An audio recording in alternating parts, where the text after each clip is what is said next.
వక్ఫ్ bill pass అయిపోయింది. Very soon అది చట్టం కాబోతుంది. దీని గురించి మనం ఒక డీటెయిల్ వీడియో కూడా చేశాము. అయితే ఈ బిల్ పాస్ అయినప్పటి నుంచి కొంతమందికి నిద్ర లేకుండా పోయింది. ఆల్ ఇండియా ముస్లిం పర్సనల్ లా బోర్డ్ మేము ఈ బిల్లును యాక్సెప్ట్ చేయము, దీనికి అగెన్స్ట్గా దేశవ్యాప్తంగా ప్రొటెస్ట్ చేస్తాము అని చెప్తుంది. ఓవైసీ అమనతుల్లా ఖాన్ ఈ బిల్కి అగెన్స్ట్గా సుప్రీంకోర్టుకు వెళ్తాము అని చెప్తున్నారు. కాంగ్రెస్ అయితే ఈ బిల్లు తర్వాత కేంద్ర ప్రభుత్వం ముస్లిం భూముల్ని లాక్కొని అదానీ అంబానీకి ఎక్కడ ఇచ్చేస్తుందో అని భయపడుతుంది. ఇంత జరుగుతున్నప్పుడు రాహుల్ గాంధీ గారు సడన్గా మీడియా ముందుకు వచ్చి ఒక ఇంపార్టెంట్ స్టేట్మెంట్ ఇచ్చారు. ఆయన అన్నారు, బీజేపీ ఇప్పుడు వక్ఫ్ తర్వాత క్యాథలిక్ చర్చ్ ప్రాపర్టీ పైన పడుతుందా అని. ఈ స్టేట్మెంట్ నాకు చాలా విచిత్రంగా అనిపించింది. మనకు వక్ఫ్ బోర్డు గురించి, దాని దగ్గర ఉన్న ఆస్తుల గురించి మాత్రమే తెలుసు. కానీ క్యాథలిక్ చర్చిల దగ్గర కూడా ఇలాంటి ఆస్తులు ఉన్నాయన్న సంగతి నాకు తెలియదు, రాహుల్ గాంధీ గారు ఈ విషయాన్ని రివీల్ చేసే వరకు. అందుకే నేను ఈ క్యాథలిక్ చర్చిల దగ్గర ఎంత ఆస్తి ఉందని రీసెర్చ్ చేస్తే షాకింగ్ విషయాలు బయటపడ్డాయి. మీకు తెలుసా, క్యాథలిక్ చర్చిలు మన ఇండియాలోనే largest non government land owners. కొన్ని మీడియా రిపోర్ట్స్ ప్రకారం ప్రజెంట్ ఈ క్యాథలిక్ చర్చిల దగ్గర 17 కోట్ల ఎకరాల భూమి ఉంది. ఎస్, మీరు విన్నది కరెక్టే, నేను క్లియర్గానే చెప్పాను. 17 కోట్ల ఎకరాల భూమి ఈ క్యాథలిక్ చర్చిల దగ్గర ఉంది. అండ్ ఎస్, మీరు అనుకున్నది నిజమే, ఈ భూమి వక్ఫ్ బోర్డ్ దగ్గర ఉన్నదానికంటే చాలా రేట్లు ఎక్కువ. వక్ఫ్ బోర్డ్ దగ్గర దాదాపు 9 లక్షల ఎకరాల భూమి మాత్రమే ఉంది, కానీ వీళ్ళ దగ్గర 17 కోట్ల ఎకరాల భూమి ఉంది. అయితే ఇక్కడ వక్ఫ్ బోర్డుకి క్యాథలిక్ చర్చికి తేడా ఏమిటంటే, క్యాథలిక్ చర్చ్ భూముల్లో 14,000 స్కూల్స్, 1000 ట్రైనింగ్ ఇన్స్టిట్యూట్స్, 1800 వరకు హాస్పిటల్స్, 28 సైన్స్ కాలేజీలు, 5 ఇంజనీరింగ్ కాలేజీలు ఉన్నాయి. మీరు చెప్తే నమ్మరు, క్యాథలిక్ చర్చిలకు సంబంధించిన ప్రాపర్టీలు మన దేశంలోని అన్ని రాష్ట్రాల్లో ఉన్నాయి. ఈ క్యాథలిక్ చర్చ్ యొక్క governing body CBCI, Catholic bishops conference India, వీటన్నిటికీ లీడర్ అయిన పోప్ ఫ్రాన్సిస్ అండర్లో వస్తుంది. ఇప్పుడు మీకు డౌట్ రావచ్చు, 17 కోట్ల ఎకరాల భూమి అంటే మామూలు విషయం కాదు. ఇంత భూమి ఈ క్రిస్టియన్ మిషనరీ దగ్గర ఎందుకు ఉంది, వాళ్ళ దగ్గరికి ఎలా వచ్చింది అని. దానికి సింపుల్ ఆన్సర్, బ్రిటిష్ వాళ్ళు. మన దేశానికి స్వాతంత్రం రాకముందు బ్రిటిషర్లు మన దేశంలో ఉన్న చాలా ప్రాపర్టీస్ని ఈ చర్చిలకు చాలా తక్కువ రేటుకి అండ్ ఫ్రీగా ఇచ్చేశారు. అందుకే ఇప్పుడు చాలామంది వక్ఫ్ బోర్డ్ దగ్గర ఉన్న ఆస్తుల్ని, ఆ బోర్డ్ని కంట్రోల్ చేయడానికి గవర్నమెంట్ కొత్తగా బిల్ని ఎలా అయితే తీసుకువచ్చిందో, అలాగే ఈ క్యాథలిక్ చర్చిల దగ్గర ఉన్న కోట్ల ఎకరాల భూమిని కంట్రోల్ చేయడానికి కొత్త బిల్ తీసుకురావాలని డిమాండ్ చేస్తున్నారు. ఇప్పుడు మీలో కొంతమంది అనొచ్చు, అలాంటప్పుడు హిందూ భూముల్ని కూడా గవర్నమెంట్ కంట్రోల్ చేసేలాగా చట్టాలు తేవాలి అని. అలా అనుకునే వాళ్ళకి చెప్తున్నాను, ఆల్రెడీ హిందూ దేవాలయాల్ని, ఆ దేవాలయాల భూములు, ఇతర ఆస్తుల్ని గవర్నమెంటే కంట్రోల్ చేస్తుంది. దేశవ్యాప్తంగా ఉన్న హిందూ టెంపుల్స్ అన్నీ కూడా గవర్నమెంట్ అండర్లోనే ఉన్నాయి. వాటి నుంచి గవర్నమెంట్ భారీగా ఆదాయాన్ని కూడా సంపాదిస్తుంది.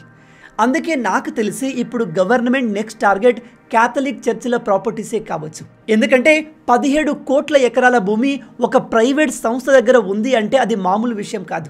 నాకెందుకో రాహుల్ గాంధీ గారు ఈ చర్చికి సంబంధించిన ఆస్తుల గురించి స్టేట్మెంట్ ఇచ్చి ఎవరికీ తెలియని విషయాన్ని అందరికీ తెలిసేలా చేశారు అనిపించింది. అయినా మన రాహుల్ గారు చేసే పనులన్నీ విచిత్రంగానే ఉంటాయి. అతను మనసుకు చాలా మంచివాడు, కానీ ఎందుకో అతను చేసే పనులన్నీ సొంత పార్టీ కంటే అపోజిషన్ పార్టీకే ఎక్కువగా ఉపయోగపడతాయి. నిజం చెప్పాలంటే Congress party Lok Sabha election results వచ్చినప్పుడు చాలా హ్యాపీగా ఫీల్ అయింది. ఎందుకంటే బీజేపీ పార్టీకి సీట్లు భారీగా తగ్గాయి. బీజేపీ వీక్ అయింది కాబట్టి వీళ్ళు ఈసారి దేశంలో పెద్దగా మార్పులేమీ చేయరు, కాంట్రవర్షియల్ బిల్స్ ఏమీ తీసుకురారు అనుకున్నారు. ఎస్పెషల్లీ బీజేపీ ఈ వక్ఫ్ బోర్డ్ని ముట్టుకోదు అనుకున్నారు. కానీ బీజేపీ ఫస్ట్ దాన్నే టార్గెట్ చేసి బిల్ని పాస్ చేశారు. ఇది కాంగ్రెస్ ఎక్స్పెక్ట్ చేయని విషయం. అసలు వాళ్ళు బీజేపీ ఇలా చేస్తుంది అని ఊహించలేకపోయారు. అయితే BJP party most challenging and controversial bill అయిన వక్ఫ్ బిల్ని పాస్ చేసింది అంటే వాళ్ళు అక్కడితో ఆగే రకం కాదు. ఖచ్చితంగా రాబోయే 4 సంవత్సరాల్లో ఇంకా చాలా పెద్ద పెద్ద మార్పుల్ని తేబోతున్నారు అనే విషయం ప్రతి అపోజిషన్ పార్టీకి క్లియర్గా అర్థమైపోయింది.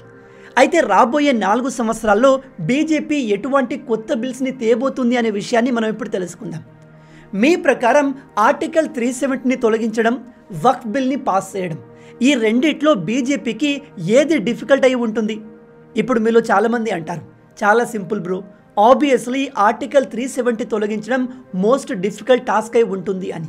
కానీ కాదు, వక్ఫ్ బిల్ని పాస్ చేయడమే బీజేపీకి డిఫికల్ట్ టాస్క్గా మారింది. ఆర్టికల్ 370 తొలగించిన తర్వాత బీజేపీ భారీ మెజారిటీతో గెలిచింది.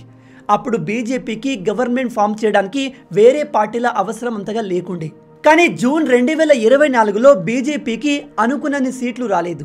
కేవలం 240 సీట్లు మాత్రమే వచ్చాయి. వీళ్ళు డిఫరెంట్ పార్టీలతో కలిసి కోalition గవర్నమెంట్ని ఫామ్ చేయాల్సి వచ్చింది. అందుకే కాంగ్రెస్ పార్టీ ఈసారి బీజేపీ ఎక్కువ కాలం పవర్లో ఉండదు, 4-5 నెలల్లోనే ఇంటర్నల్ ఇష్యూస్తో పవర్ని కోల్పోతుంది అనుకుంది. ఒకవేళ బీజేపీ పవర్లో ఉన్నప్పటికీ వాళ్ళు వక్ఫ్ అమెండ్మెంట్ బిల్ లాంటి కాంట్రవర్షియల్ టాపిక్స్ జోలికి వెళ్ళరు అనుకున్నారు. కానీ మోడీ గారు సీట్లు తక్కువ వచ్చినా ఎక్కువ వచ్చినా ఏమాత్రం వెనక్కి తగ్గకుండా వక్ఫ్ బిల్ని తేవడం మాత్రమే కాదు, ఆ బిల్ని పాస్ చేయించాడు. బీజేపీ పవర్లోకి వచ్చి 10 నెలలు దాటిపోయింది, అయినా కూడా స్ట్రాంగ్గా పవర్లోనే ఉంది అండ్ తమ పొజిషన్ని రోజు రోజుకి మరింత పవర్ఫుల్గా మార్చుకుంటుంది. నిజానికి కాంగ్రెస్ ఈ వక్ఫ్ బిల్ విషయంలో టీడీపీ అండ్ జేడీయూ లాంటి పార్టీలు బీజేపీకి సపోర్ట్ చేయవు అనుకుంది. కానీ మోడీ గారు ఆడిన గేమ్కి జేడీయూ టీడీపీ మాత్రమే కాదు, మన వైఎస్ఆర్సీపీ, నవీన్ పట్నాయక్, బీజూ జనతాదళ్ పార్టీలు కూడా చివరికి మోడీ గారికి సపోర్ట్గా నిలవాల్సి వచ్చింది. నిజం చెప్పాలంటే ఇక్కడ కాంగ్రెస్ పార్టీ వాళ్ళను సపోర్ట్ చేసే ముస్లిం సోదరుల్ని మోసం చేస్తుంది. కాంగ్రెస్ ముస్లింలను కేవలం ఒక ఓటు బ్యాంక్ లాగానే యూజ్ చేసుకుంటుంది. ఎందుకంటే వక్ఫ్ అమెండ్మెంట్ బిల్కి అగెన్స్ట్గా పోరాడుతున్న రాహుల్ గాంధీ గారు, ప్రియాంక గాంధీ గారు పార్లమెంట్లో ఈ విషయం పైన ఒక్క స్పీచ్ కూడా ఇవ్వలేదు. నిజంగా ప్రియాంక గాంధీ, రాహుల్ గాంధీ గారికి వక్ఫ్ అమెండ్మెంట్ బిల్ అనేది ముస్లింలకు అగెన్స్ట్గా ఉంది అనిపిస్తే వాళ్ళు పార్లమెంట్లో నిలబడి దానిపైన స్పీచ్ ఇవ్వాల్సింది, మాట్లాడాల్సింది. కానీ వీళ్ళిద్దరిలో ఎవరు కూడా ఆ పని చేయలేదు. వీళ్ళకంటే ఈ ఓవైసీ నయం. చివరి వరకు అతను ఈ బిల్ని ఆపేందుకు ట్రై చేశాడు. మీరు ఒక విషయం కోసం పోరాడుతున్నప్పుడు ఈ బిల్ ఒక కమ్యూనిటీకి అగెన్స్ట్గా ఉంది, వాళ్ళకు అన్యాయం జరుగుతుంది అని మీకు అనిపించినప్పుడు దానిపైన మీరు మిమ్మల్ని నమ్మిన ప్రజల కోసం పోరాడాలి కదా. కానీ మీరు ఆ ప్రయత్నమే చేయనప్పుడు మిమ్మల్ని ప్రజలు ఏ విధంగా చూస్తారు? దీని అర్థం మీరు భయపడ్డారు అని. ఎప్పుడైతే మనం భయపడతామో మన భయాన్ని మన విరోధులు గ్రహించి దాన్ని మన వీక్నెస్గా ఉపయోగిస్తారు. బీజేపీకి ఈసారి తక్కువ సీట్లు వచ్చాయి, అయినప్పటికీ వాళ్ళు వెనక్కి తగ్గకుండా దేశవ్యాప్తంగా జరుగుతున్న మిగతా ఎలక్షన్స్ని గెలుస్తూ వస్తున్నారు. మీ అందరికీ తెలుసు, రీసెంట్గా జరిగిన అసెంబ్లీ ఎలక్షన్స్లో మహారాష్ట్ర, ఢిల్లీ, హర్యానాలో బీజేపీ విజయం సాధించింది. ఇప్పుడు బీజేపీ ఎంత స్ట్రాంగ్గా మారింది అంటే టీడీపీ, జేడీయూ లాంటి పార్టీలు కూడా బీజేపీని వదిలి వెళ్లేందుకు ధైర్యం చేయవు. ఎందుకంటే వాళ్ళకు బాగా తెలుసు బీజేపీ అన్ని రాష్ట్రాల్లో గెలుచుకుంటూ వస్తుంది. కాబట్టి బీజేపీకి వీళ్ళు సపోర్ట్ ఇవ్వకున్నా ఆ పార్టీ దేశంలోనే స్ట్రాంగ్ పార్టీగానే ఉంటుంది. అందుకే ఇప్పుడు చాలామంది ఎక్స్పెక్ట్ చేసేది ఏమిటంటే బీజేపీ వక్ఫ్ బోర్డుతో ఆగేది కాదు, యూనిఫామ్ సివిల్ కోడ్ని కూడా దేశవ్యాప్తంగా తేబోతున్నారు అని. జస్ట్ 3 రోజుల కిందే కర్ణాటక హైకోర్టు జస్టిస్ అయిన విజయ్ కుమార్ గారు సెంట్రల్ గవర్నమెంట్తో మీరు యూనిఫామ్ సివిల్ కోడ్ని ఎందుకు తేలేకపోతున్నారు అని క్వశ్చన్ చేశారు. కర్ణాటక హైకోర్టు చెప్పేది ఏమిటంటే దేశవ్యాప్తంగా యూసీసీ యూనిఫామ్ సివిల్ కోడ్ని తేవడం చాలా అవసరం, దీని ద్వారా ప్రత్యేకంగా ముస్లిం మహిళలకు సమాన హక్కులు లభిస్తాయి అని. కర్ణాటక హైకోర్టులో ఒక కేసు వచ్చింది. అందులో షహనాజ్ బేగం అనే ఒక మహిళ మరణం తర్వాత ఆమె భర్తకి అండ్ ఆమె తమ్ముళ్లకు మధ్య ఆస్తి పంపకాల విషయంలో గొడవ స్టార్ట్ అయింది. కోర్టు చెప్పింది ఏమిటంటే హిందూ చట్టాల ప్రకారం అమ్మాయిలు అబ్బాయిలు సమానం, కాబట్టి తల్లిదండ్రుల ఆస్తి ఇద్దరికి సమానంగా పంచబడుతుంది. కానీ ముస్లిం చట్టాల ప్రకారం ఇంట్లో మహిళల కంటే పురుషులకే తండ్రి ఆస్తి పైన ఎక్కువ హక్కు ఉంటుంది. అయితే కోర్టు దీనిపై స్పందిస్తూ ఇది మన రాజ్యాంగంలోని ఆర్టికల్ 14 రైట్ టు ఈక్వాలిటీకి అగెన్స్ట్ అవుతుంది. ఎందుకంటే ఆర్టికల్ 14 ప్రకారం మన దేశంలో అందరూ సమానం, ఆడ మగ అనే తేడా ఉండకూడదు. ఇలా యూనిఫామ్ సివిల్ కోడ్ అనేది ముస్లిం మహిళలకు చాలా బెనిఫిట్ని ఇస్తుంది. ఎందుకంటే ముస్లిం లా ప్రకారం మగవారు 4 పెళ్లిల వరకు చేసుకోవచ్చు, ఆడవారికి ఈ హక్కు లేదు. అండ్ ఆడవారికి వాళ్ళ మగవాళ్ళు ఇలా 4 పెళ్లిళ్ళు చేసుకోవడం ఇష్టం లేదు, ఎందుకంటే ఇది జెండర్ ఈక్వాలిటీకి అగెన్స్ట్ అవుతుంది. ఒకవేళ యూసీసీ వస్తే ముస్లిం యువకుల దగ్గర ఉన్న ఈ అడిషనల్ ఫ్రీడమ్ లాక్కోబడుతుంది. అలాగే ముస్లిం లా ప్రకారం 15 సంవత్సరాల అమ్మాయిలను కూడా పెళ్లి చేసుకోవచ్చు, ఇఫ్ ఆ టైంకి ఆ అమ్మాయి ప్యూబర్టీని హిట్ చేసి ఉంటే. అదే ఈ యూనిఫామ్ సివిల్ కోడ్ వస్తే ముస్లిం మహిళలకు కూడా 18 సంవత్సరాలు దాటిన తర్వాతే లీగల్గా పెళ్లి చేయవచ్చు, అంతకు ముందు జరిగే బాల్య వివాహాలన్నింటినీ ఆపేయవచ్చు. యూసీసీని అస్సాంకి చెందిన ముస్లిం బాడీ కూడా సపోర్ట్ చేస్తుంది. ఎందుకంటే వాళ్ళ ప్రకారం యూసీసీ ద్వారా ఇస్లాంలో జరిగే బాల్య వివాహాల్ని ఆపేయవచ్చు. అండ్ నేను మీకు స్టార్టింగ్లో చెప్పినట్టు యూసీసీ వస్తే ముస్లిం మహిళలకు కూడా మగవారితో సమానమైన హక్కులు వస్తాయి. మహిళలు కూడా తమ తల్లిదండ్రుల ఆస్తుల్లో సగం వాటాని లీగల్గా తీసుకోవచ్చు. అలాగే ఇప్పుడు ముస్లిం లా ప్రకారం విడాకుల తర్వాత మహిళలకు భరణం ఇవ్వాల్సిన అవసరం లేదు, మెయింటెనెన్స్ డబ్బులు కూడా ఇవ్వాల్సిన అవసరం లేదు. కానీ యూసీసీ వస్తే మిగతా మతాల మహిళల్లాగే ముస్లిం మహిళలకు కూడా విడాకుల తర్వాత భర్త ప్రాపర్టీ నుంచి కొంత భాగం యాలిమోనీ కింద మంత్లీ మెయింటెనెన్స్ ఇవ్వాల్సి ఉంటుంది.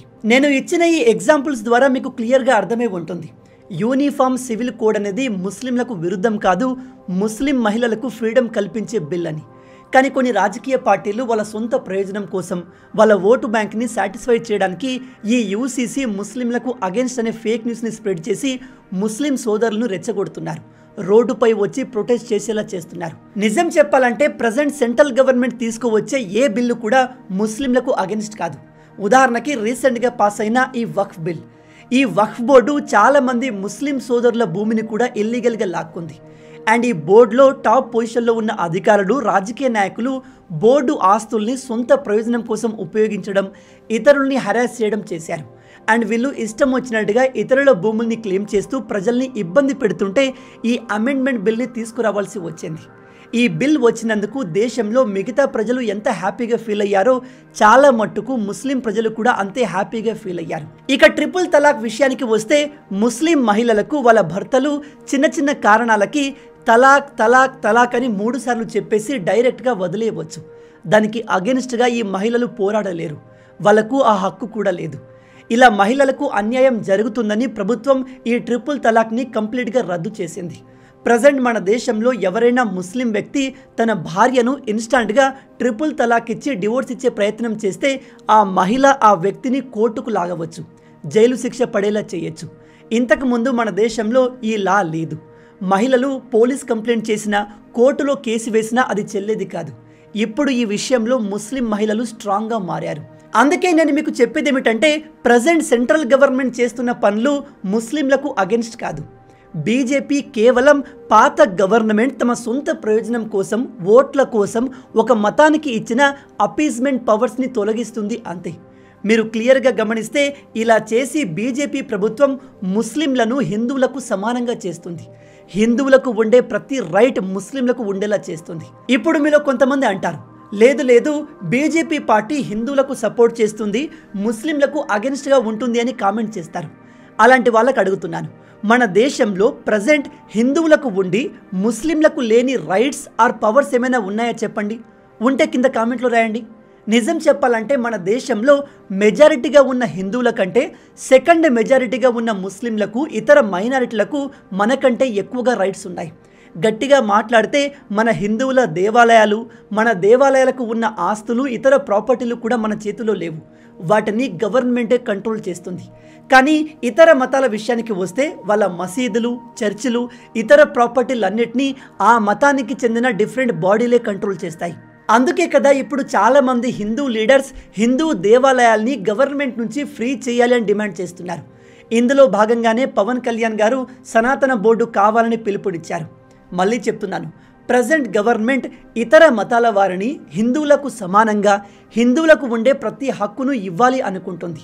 అలా చేయడం ఒక మతాన్ని తక్కువ చేయడం, కించపరచడం ఖచ్చితంగా కాదు. కానీ కొన్ని పార్టీలు, కొంతమంది రాజకీయ నాయకులు కావాలని ఇలాంటి చట్టాలపైన, ఎస్పెషల్లీ యూసీసీ, సిఏఏ, ఎన్ఆర్సీ లాంటి చట్టాలు ముస్లింలకు వ్యతిరేకం, ఇతర మతాల వారికి వ్యతిరేకం అంటూ ఫేక్ న్యూస్లు స్ప్రెడ్ చేసి హిందూ ముస్లిం గొడవలు జరిగేలా చేస్తున్నారు. కాబట్టి మీ అందరికీ నా రిక్వెస్ట్ ఏమిటంటే ఈ వీడియోని వీలైనంత మందితో షేర్ చేయండి, వాళ్ళకు తెలియజేయండి. ప్రజెంట్ గవర్నమెంట్ తీసుకువచ్చిన చట్టాలు, తీసుకురావాలి అనుకుంటున్న uniform civil code, population control bill లాంటివి ఏ మతానికి వ్యతిరేకం కాదు. ఇవి దేశంలో ఉన్న ప్రజలందరూ సమానమని చెప్పే చట్టాలు అని చెప్పండి. మొత్తంగా ఇవి ఈ వీడియోకి సంబంధించిన పూర్తి విషయాలు. ఈ వీడియో మీకు నచ్చింది అనుకుంటున్నాను. నచ్చితే అలా ఊరికే చూసి వెళ్ళిపోకుండా వీడియోని లైక్ చేయండి. ఈ వీడియోకి నేను మీకు ఇచ్చే లైక్స్ టార్గెట్ 10,000 లైక్స్. చాలా ఈజీ, సింపుల్గా చేసేయండి. ఇలాంటి మరిన్ని ఇంట్రెస్టింగ్ వీడియోస్ కోసం మన ఛానల్ని సబ్స్క్రైబ్ చేసి మమ్మల్ని సపోర్ట్ చేయొచ్చు కదా. ఇది మీకు కంప్లీట్లీ ఫ్రీయే, కానీ మీరు చేసే ప్రతి ఒక్క లైక్ అండ్ సబ్స్క్రిప్షన్ మాకు మరిన్ని వీడియోస్ చేయడానికి ఒక మోటివేషన్లా ఉంటుంది. కాబట్టి వీడియోని లైక్ చేసి ఛానల్ని సబ్స్క్రైబ్ చేయడం మర్చిపోవద్దు. రాబోయే వీడియోలో ఇంకో ఇంట్రెస్టింగ్ టాపిక్తో మళ్ళీ కలుద్దాం. అంటిల్ దెన్, జై హింద్ అండ్ జై భారత్.